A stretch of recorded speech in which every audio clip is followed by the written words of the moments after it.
नमस्कार। आज हमारे पास हैं संचार पर यूनिट 2 के कुछ नोट्स और हम इनमें जरा गहराई से देखने वाले हैं। खास तौर पर ध्यान रहेगा मौखिक और गैर मौखिक संचार पर।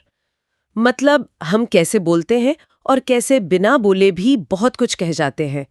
तो आज का मिशन यही है कि इन नोट्स से समझें कि ये दोनों तरीके कैसे काम करते हैं और इनमें क्या फर्क है, क्या खास है। चलिए शुरू करते हैं मौखिक संचार से। इसका मतलब तो खैर साफी है, शब्दों का इस्तेमाल करना, चाहे बोलकर करे या लिखकर। बिल्कुल। और नोट्स इसे दो मुख्य हिस्सों में बांटते भी हैं। एक तो हो गया मौखिक या बोला गया संचार, जैसे अपनी ये बातचीत या फोन कॉल्स, वीडियो मीटिंग्स। और दूसरा हुआ लिखित संचार, जैसे ईमेल्स हैं, रिपोर्ट्स हैं या पुराने जमाने के खत वगैरह। हाँ, और दोनों में शब्द ही हैं। लेकिन नोट्स में जो बात उभर कर आती है वो है इस बोले गए संचार के फायदे और नुकसान। फायदा तो दिखता है तेज है, फौरन जवाब मिलता है। जी हाँ, तुरंत प्रतिक्रिया मिलती है और समझना भी अक्सर आसान होता है। एक वो व्यक्तिगत जुड़ाव भी बनता है, कह सकते हैं। लेकिन वो जो नोट्स में कमी बताई है कि कही हुई बात का कोई पक्का रिकॉर्ड नहीं रहता, वो तो है। हाँ, ये एक बड़ी चुनौती है। और नोट्स शायद इसी तरफ इशारा करते हैं कि अगर सुनने वाला पूरा ध्यान ना दे तो गलतफहमी कितनी आसानी से हो सकती है। और लंबी या जटिल जानकारी के लिए भी शायद ये उतना ठीक नहीं रहता है ना। बिल्कुल, उसके लिए लिखित संचार बेहतर माना जाता है नोट्स के हिसाब से, क्योंकि उसमें सोचने, समझने, दोबारा देखने का वक्त मिल जाता है। अच्छा। और हाँ, एक और चीज, भावनाएं। हाँ। नोट्स कहते हैं कि हमारे इमोशंस, हमारा मूड, ये सब हमारे बोले गए शब्दों के मतलब को बदल सकता है।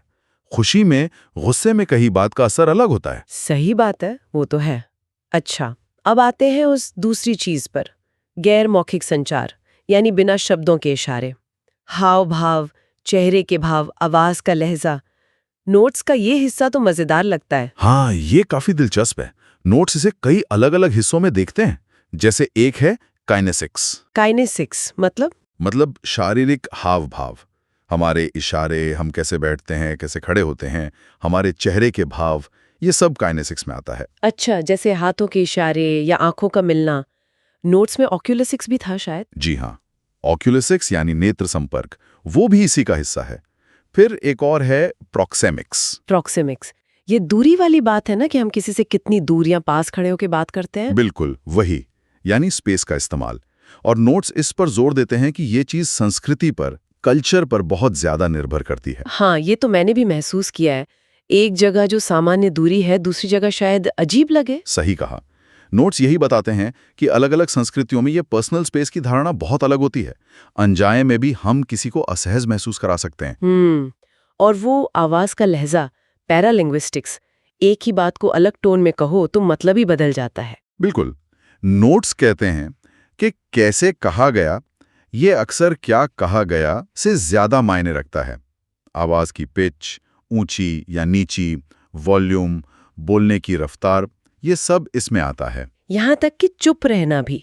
नोट्स में साइलेंस का जिक्र था। जी हैं, चुप्पी, वो भी एक तरह का संचार है। कभी सहमति दिखाती है, कभी असहमति, कभी शायद सिर्फ सोचने का वक्त लेना। और भी थे शायद स्पर्श, दिखना कैसा है। हाँ, हैप्टिक्स यानी स्पर्श, अपीयरेंस यानी हमारा पहनावा या हम कैसे दिख रहे हैं, और क्रोनोमिक्स यानी हम समय का कैसे इस्तेमाल करते हैं बातचीत में। ये सब गैर मौखिक में ही आता है। बाप रे, ये तो काफी कुछ है बिना शब्दों के भी। तो इन नोट्स के हिसाब से गैर मौखिक संचार की सबसे खास बात क्या है? नोट्स कहते हैं कि ये लगातार चलता रहता है। हम चाहें या ना चाहें संकेत भेजते ही रहते हैं, और ये ज्यादातर अवचेतन होता है, मतलब बिना सोचे समझे। हाँ, ये तो है। और जैसा हमने कहा, संस्कृति पे बहुत निर्भर करता है। पर सबसे बड़ी बात शायद ये है कि ये भावनाओं को जाहिर करने का बहुत शक्तिशाली तरीका है। कभी कभी शब्द छुपा जाते हैं, पर बॉडी लैंग्वेज सच बता देती है। अच्छा, तो अगर हम दोनों की तुलना करें, मौखिक और गैर मौखिक की, तो नोट्स के मुताबिक मुख्य अंतर क्या हुआ? बस शब्दों का होना या ना होना? नहीं, उससे ज्यादा है। देखिए, मौखिक संचार ज्यादातर सचेत होता है, हम सोच समझकर बोलते हैं, एक ढांचा होता है उसका। जबकि गैर मौखिक संचार अक्सर अवचेतन होता है, हम उसे उतना कंट्रोल नहीं करते, और वो ज्यादा भावनात्मक होता है। वो हमारे अंदर के एहसास, हमारे रवैये को दिखाता है। कई बार हमें पता भी नहीं चलता है। तो मतलब एक तरह से मौखिक संचार वो है जो हम कहना चाहते हैं, और गैर मौखिक वो जो हम शायद असल में महसूस कर रहे हैं। हाँ, कह सकते हैं।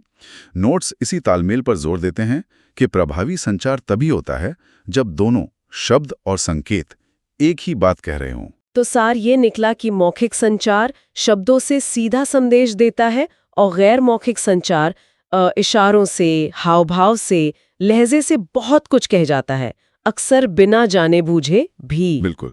और यहीं पे एक सोचने वाली बात छोड़ जाते हैं हम सबके लिए। जब शब्द मौजूद हों, तब भी हमारी बातचीत का कितना हिस्सा असल में इन अनकहे गैर मौखिक संकेतों पर निर्भर करता है। अगर हम अपनी रोज की बातचीत में थोड़ा ध्यान दें इस पर, कब शब्द और इशारे साथ चल रहे हैं और कब उनमें टकराव है, तो शायद हमें इंसानी संवाद की एक ज्यादा गहरी समझ मिल सकती है।